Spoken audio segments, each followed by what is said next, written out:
ఐగుప్తు దేశంలో నుండి నీవు వచ్చినప్పుడు జరిగినట్లుగా నేను జనులకు అద్భుతములను కనబడుతును. మీకా 7వ అధ్యాయము 15వ వచనం. దేవుని ప్రజలైన ఇశ్రాయేలీలు 430 సంవత్సరముల కాలము ఐగుప్తు దేశమందు బానిసలై ఉండిరి.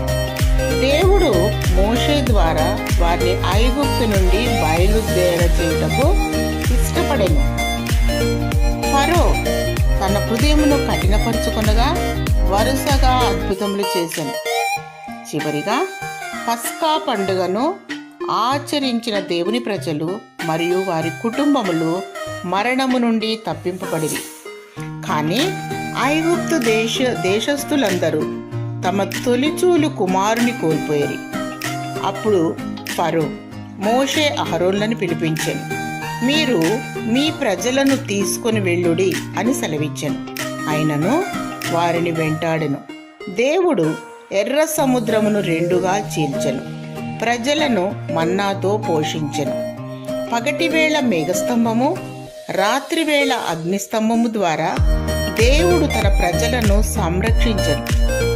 ఆయన పరిశోధింపజాలని మహాకార్యములను, లెక్కలేనన్ని అద్భుత క్రియలను చేయవాడు. మరో అద్భుతము చూడండి.